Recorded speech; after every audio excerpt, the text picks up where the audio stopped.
Chapter 22. Anne went home to think over all that she had heard. In one point her feelings were relieved by this knowledge of Mr. Elliot. There was no longer anything of tenderness due to him. He stood as opposed to Captain Wentworth in all his own unwelcome obtrusiveness, and the evil of his intentions last night, the irremediable mischief he might have done, was considered with sensations unqualified, unperplexed. Pity for him was all over. But this was the only point of relief. In every other respect, in looking around her, or penetrating forward, she saw more to distrust and to apprehend. She was concerned by the disappointment and pain Lady Russell would be feeling, for the mortifications which must be hanging over her father and sister, and had all the distress of foreseeing many evils, without knowing how to avert any one of them. She was most thankful for her own knowledge of him. She had never considered herself as entitled to reward for not slighting an old friend like Mrs. Smith, but here was a reward indeed springing from it. Mrs. Smith had been able to tell her what no one else could have done. Could the knowledge have been extended through her family? But this was a vain idea. She must talk to Lady Russell, tell her, consult with her, and having done her best, wait the event with as much composure as possible. And, after all, her greatest want of composure would be in that quarter of the mind which could not be open to Lady Russell, in that flow of anxieties and fears which must be all to herself. She found, on reaching home, that she had, as she intended, escaped seeing Mr. Elliot, that he had called and paid them a long morning visit, but hardly had she congratulated herself and felt safe when she heard that he was coming again in the evening. "I had not the smallest intention of asking him," said Elizabeth, with affected carelessness. "but he gave so many hints, so Mrs. Clay says, at least." "Indeed, I do say it.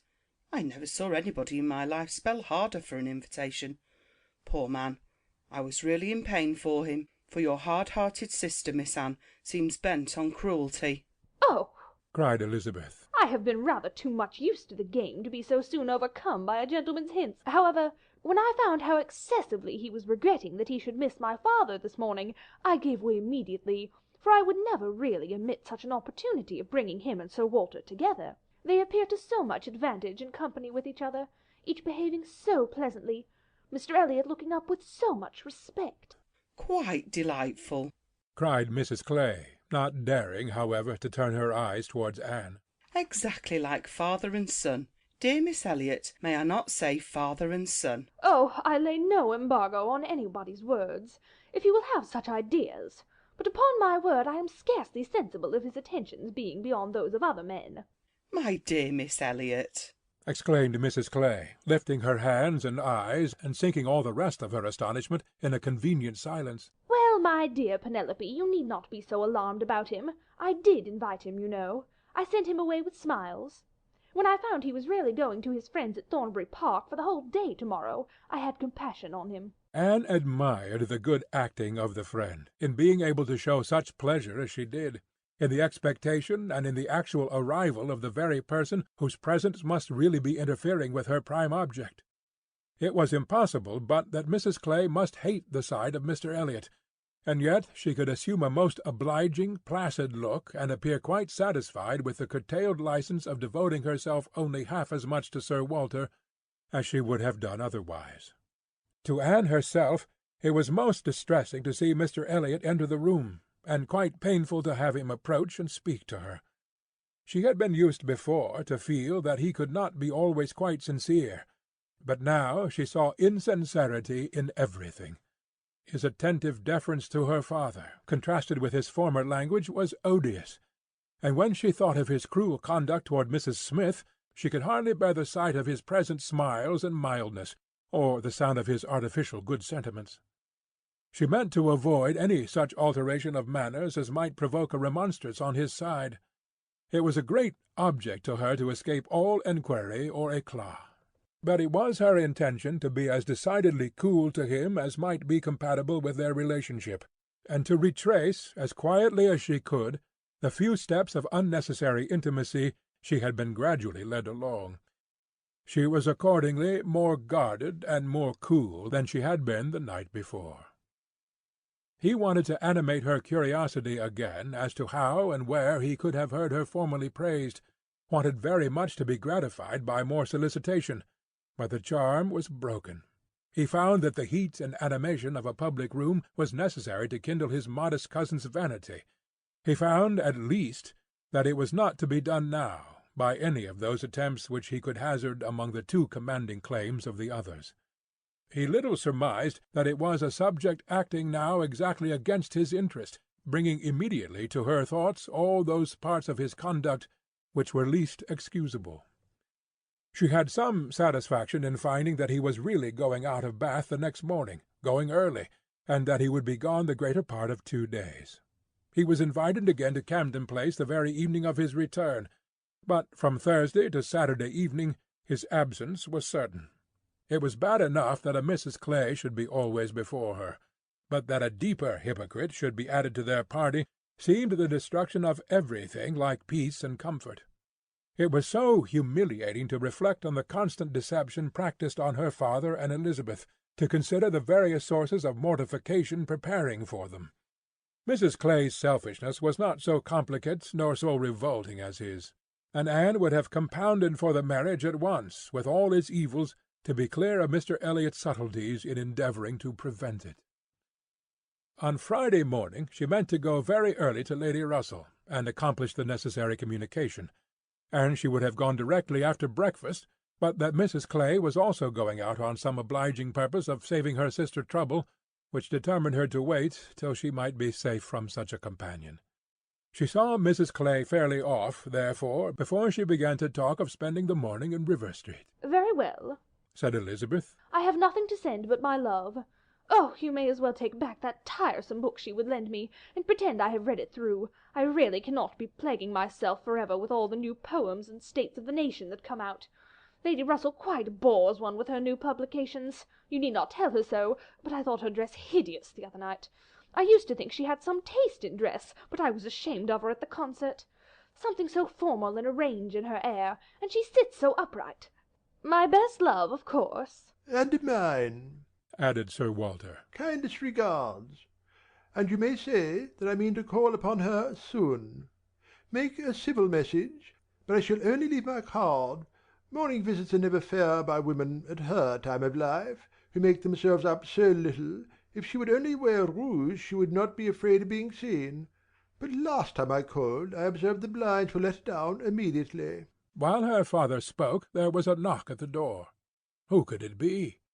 Anne, remembering the preconcerted visits at all hours of Mr. Elliot, would have expected him, but for his known engagement 7 miles off. After the usual period of suspense, the usual sounds of approach were heard, and Mr. and Mrs. Charles Musgrove were ushered into the room. Surprise was the strongest emotion raised by their appearance, but Anne was really glad to see them, and the others were not so sorry but that they could put on a decent air of welcome, and as soon as it became clear that these, their nearest relations, were not arrived with any views of accommodation in that house, Sir Walter and Elizabeth were able to rise in cordiality, and do the honours of it very well. They were come to Bath for a few days with Mrs. Musgrove, and were at the White Hart.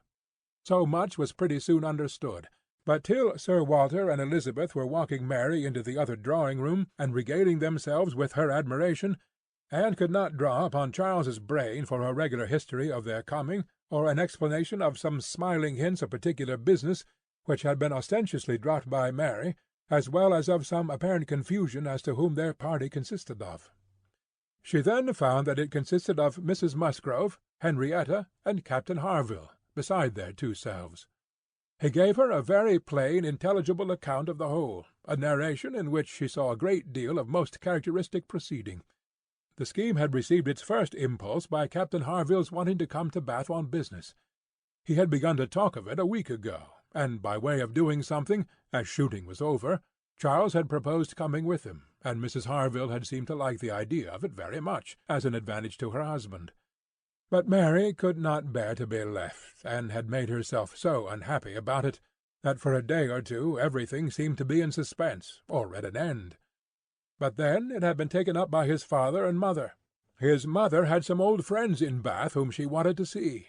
It was thought a good opportunity for Henrietta to come and buy wedding clothes for herself and her sister, and, in short, it ended in being his mother's party, that everything might be comfortable and easy to Captain Harville, and he and Mary were included in it by way of general convenience.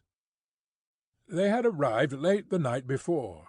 Mrs. Harville, her children, and Captain Benwick remained with Mr. Musgrove and Louisa at Uppercross. Anne's only surprise was that affairs should be in forwardness enough for Henrietta's wedding clothes to be talked of. She had imagined such difficulties of fortune to exist there as must prevent the marriage from being near at hand.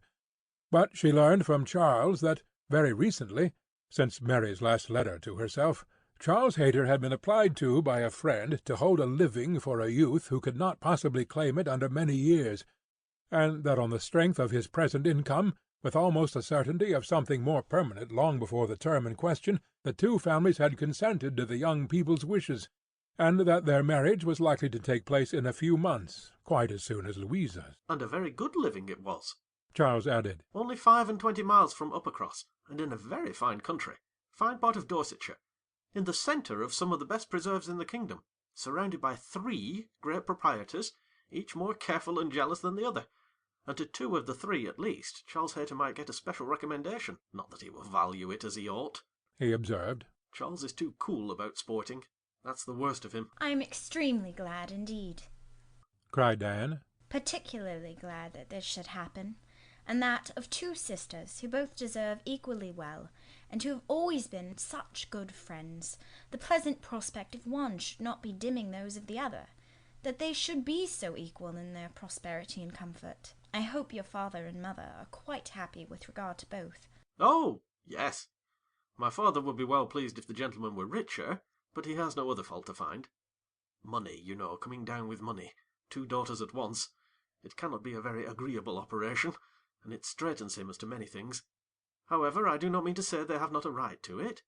It is very fit they should have daughters' shares, and I am sure he has always been a very kind, liberal father to me.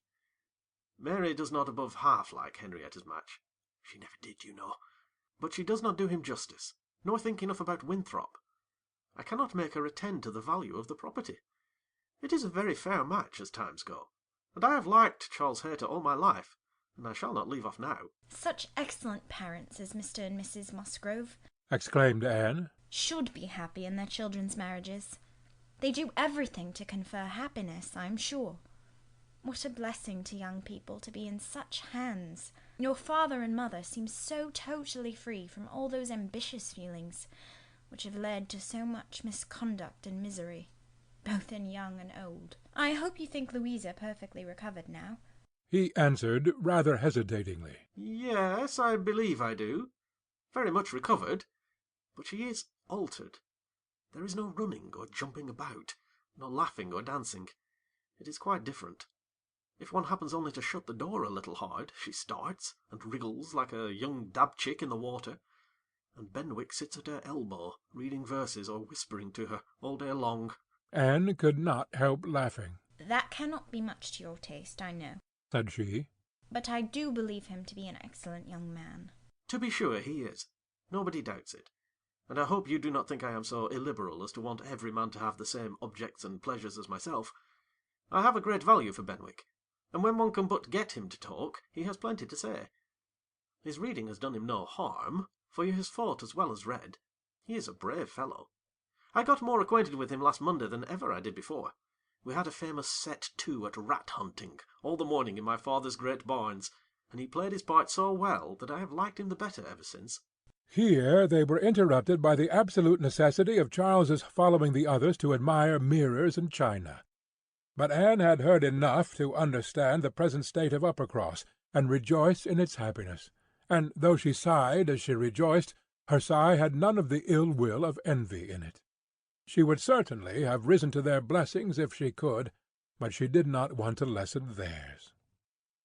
The visit passed off altogether in high good humour. Mary was in excellent spirits, enjoying the gaiety and the change, and so well satisfied with the journey in her mother-in-law's carriage with 4 horses, and with her own complete independence of Camden Place, that she was exactly in a temper to admire everything as she ought, and enter most readily into all the superiorities of the house, as they were detailed to her. She had no demands on her father and sister, and her consequence was just enough increased by their handsome drawing-rooms. Elizabeth was, for a short time, suffering a good deal. She felt that Mrs. Musgrove and all her party ought to be asked to dine with them, but she could not bear to have the difference of style, the reductions of servants which a dinner must betray, witnessed by those who had been always so inferior to the Elliots of Kellynch. It was a struggle between propriety and vanity, but vanity got the better, and then Elizabeth was happy again. These were her internal persuasions. Old-fashioned notions, country hospitality. We do not profess to give dinners. Few people in Bath do. Lady Alicia never does, did not even ask her own sister's family, though they were here a month, and I dare say it would be very inconvenient to Mrs. Musgrove, put her quite out of her way. I am sure she would rather not come, she cannot feel easy with us. I will ask them all for an evening, that will be much better, that will be a novelty and a treat. They have not seen two such drawing-rooms before. They will be delighted to come tomorrow evening. It shall be a regular party, small but most elegant. And this satisfied Elizabeth, and when the invitation was given to the two present and promised for the absent, Mary was as completely satisfied. She was particularly asked to meet Mr. Elliot, and be introduced to Lady Dalrymple and Miss Carteret, who were fortunately already engaged to come, and she could not have received a more gratifying attention. Miss Elliot was to have the honour of calling on Mrs. Musgrove in the course of the morning, and Anne walked off with Charles and Mary to go see her and Henrietta directly. Her plan of sitting with Lady Russell must give way for the present. They all three called in River Street for a couple of minutes, but Anne convinced herself that a day's delay of the intended communication could be of no consequence, and hastened forward to the White Hart to see again the friends and companions of the last autumn, with an eagerness of good-will which many associations contributed to form. They found Mrs. Musgrove and her daughter within and by themselves, and Anne had the kindest welcome from each. Henrietta was exactly in that state of recently improved views, of fresh-formed happiness, which made her full of regard and interest for everybody she had ever liked before at all, and Mrs. Musgrove's real affection had been won by her usefulness when they were in distress. It was a heartiness and a warmth and a sincerity which Anne delighted in the more, from the sad want of such blessings at home. She was entreated to give them as much of her time as possible, invited for every day and all day long, or rather claimed as part of the family, and, in return, she naturally fell into all her wonted ways of attention and assistance, and on Charles's leaving them together, was listening to Mrs. Musgrove's history of Louisa, and to Henrietta's of herself, giving opinions on business and recommendations to shops, with intervals of every help which Mary required, from altering her ribbon to settling her accounts, from finding her keys and assorting her trinkets, to trying to convince her that she was not ill-used by anybody, which Mary, well amused as she generally was in her station at a window overlooking the entrance to the pump-room, could not but have her moments of imagining. A morning of thorough confusion was to be expected. A large party in an hotel ensured a quick-changing, unsettled scene.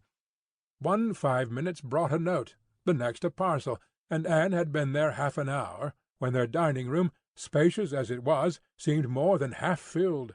A party of steady old friends were seated around Mrs. Musgrove, and Charles came back with Captains Harville and Wentworth. The appearance of the latter could not be more than the surprise of the moment. It was impossible for her to have forgotten to feel that this arrival of their common friends must be soon bringing them together again. Their last meeting had been most important in opening his feelings. She had derived from it a delightful conviction, but she feared from his looks that the same unfortunate persuasion which had hastened him away from the concert-room still governed. He did not seem to want to be near enough for conversation. She tried to be calm and leave things to take their course, and tried to dwell much on this argument of rational dependence. Surely, if there be constant attachment on each side, our hearts must understand each other ere long. We are not boy and girl to be capriciously irritable, misled by every moment's inadvertence, and wantonly playing with our own happiness.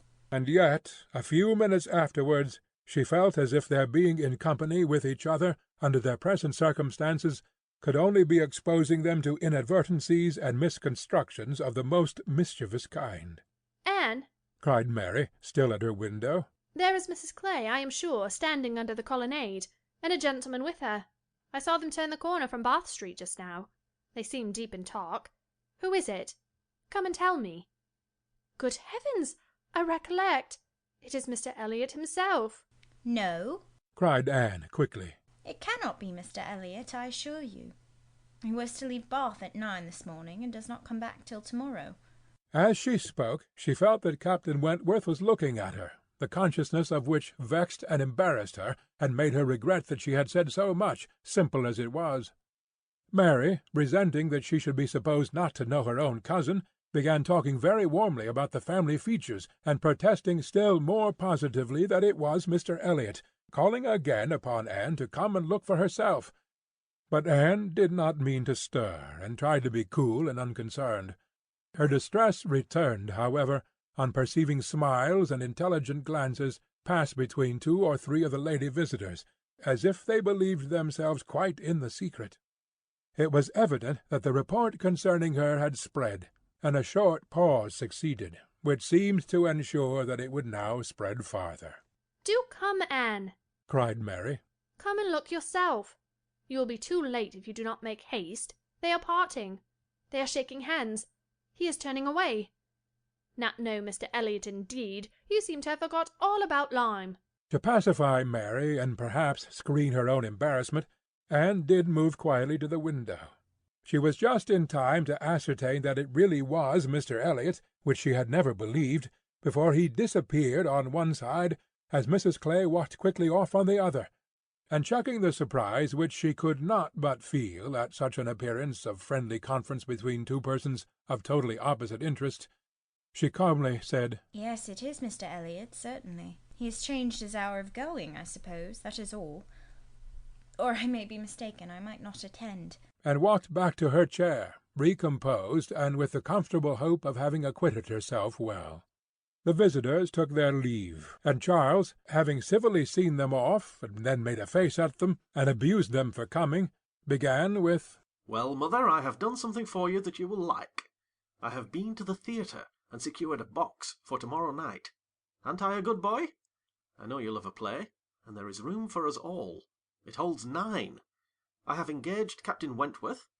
Anne will not be sorry to join us, I am sure. We all like a play. Have I not done well, mother?" Mrs. Musgrove was good-humouredly beginning to express her perfect readiness for the play, if Henrietta and all the others liked it, when Mary eagerly interrupted her by exclaiming, "Good heavens, Charles! How can you think of such a thing? Take a box for tomorrow night! Have you forgot that we are engaged to Camden Place tomorrow night, and that we were most particularly asked to meet Lady Dalrymple and her daughter, and Mr. Elliot, and all the principal family connections, on purpose to be introduced to them? How can you be so forgetful?" "Phoo, phoo!" replied Charles. "What's an evening party? Never worth remembering. Your father might have asked us to dinner, I think, if he had wanted to see us. You may do as you like, but I shall go to the play." "Oh, Charles, I declare it will be too abominable if you do, when you promised to go." "No, I did not promise. I only smirked, and bowed, and said the word happy. There was no promise."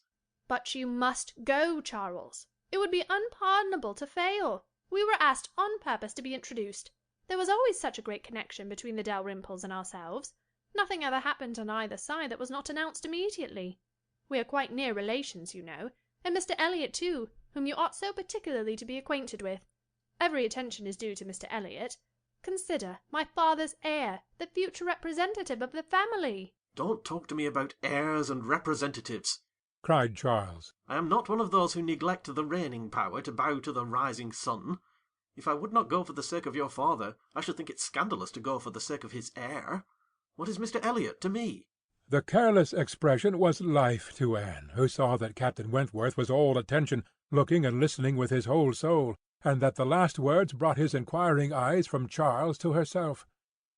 Charles and Mary still talked on in the same style, he, half serious and half jesting, maintaining the scheme for the play, and she, invariably serious, most warmly opposing it, and not omitting to make it known that, however determined to go to Camden Place herself, She could not think herself very well used if they went to the play without her.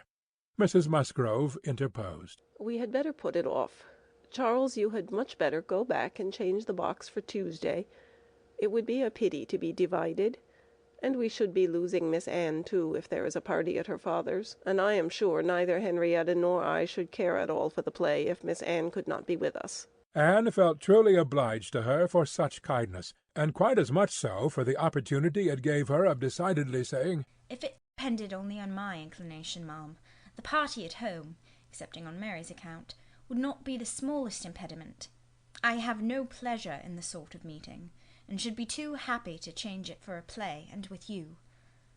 But it had better not be attempted, perhaps. She had spoken it. But she trembled when it was done, conscious that her words were listened to, and daring not even to try to observe their effect. It was soon generally agreed that Tuesday should be the day, Charles only reserving the advantage of still teasing his wife by persisting that he would go to the play tomorrow if nobody else would. Captain Wentworth left his seat and walked to the fireplace, probably for the sake of walking away from it soon afterwards, and taking a station, with less barefaced design, by Anne. "You have not been long enough in Bath," said he, "to enjoy the evening parties of the plays." Oh, no. The usual character of them has nothing for me. I am no card-player. "You were not formerly, I know. You did not use to like cards, but time makes many changes." I am not yet so much changed, cried Anne, and stopped, fearing she hardly knew what misconstruction. After waiting a few moments, he said, and as if it were the result of immediate feeling, "It is a period indeed. 8 years and a half is a period." Whether he would have proceeded farther was left to Anne's imagination to ponder over in a calmer hour. For while still hearing the sounds he had uttered, she was startled to other subjects by Henrietta, eager to make use of the present leisure for getting out, and calling on her companions to lose no time, lest somebody else should come in. They were obliged to move. Anne talked of being perfectly ready, and tried to look it, but she felt that could Henrietta have known the regret and reluctance of her heart in quitting that chair, in preparing to quit the room, she would have found, in all her own sensations for her cousin, in the very security of his affection, wherewith to pity her. Their preparations, however, were stopped short. Alarming sounds were heard, other visitors approached, and the door was thrown open for Sir Walter and Miss Elliot, whose entrance seemed to give a general chill. Anne felt an instant oppression, and wherever she looked she saw symptoms of the same. The comfort, the freedom, the gaiety of the room was over, hushed into cold composure, determined silence, or insipid talk, to meet the heartless elegance of her father and sister. How mortifying to feel that it was so! Her jealous eye was satisfied in one particular. Captain Wentworth was acknowledged again by each, by Elizabeth more graciously than before. She even addressed him once, and looked at him more than once. Elizabeth was, in fact, revolving a great measure. The sequel explained it. After the waste of a few minutes in saying the proper nothings, she began to give the invitation which was to comprise all the remaining dues of the Musgroves. "To-morrow evening, to meet a few friends. No formal party." It was all said very gracefully, and the cards with which she had provided herself, the Miss Elliot at home, were laid on the table, with a courteous, comprehensive smile to all, and one smile and one card more decidedly for Captain Wentworth. The truth was that Elizabeth had been long enough in Bath to understand the importance of a man of such an air and appearance as his. The past was nothing.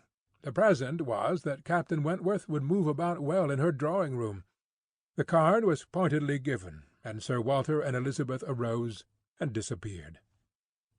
The interruption had been short, though severe, and ease and animation returned to most of those they left as the door shut them out, but not to Anne.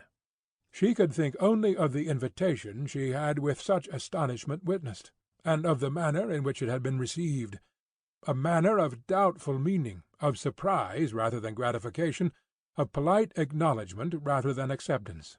She knew him.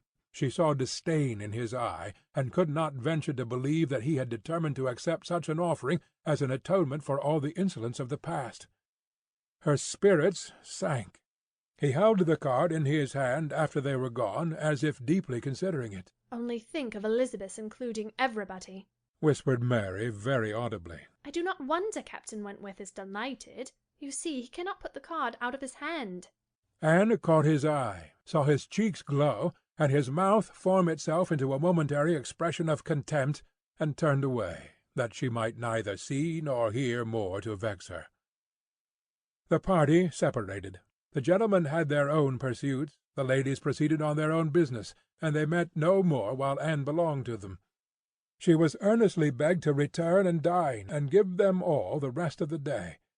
But her spirits had been so long exerted that at present she felt unequal to more, and fit only for home, where she might be sure of being as silent as she chose. Promising to be with them the whole of the following morning, therefore, she closed the fatigues of the present by a toilsome walk to Camden Place, there to spend the evening chiefly in listening to the busy arrangements of Elizabeth and Mrs. Clay for the morrow's party, the frequent enumeration of the persons invited, and the continually improving detail of all the embellishments which were to make it the most completely elegant of its kind in Bath, while harassing herself with the never-ending question of whether Captain Wentworth would come or not.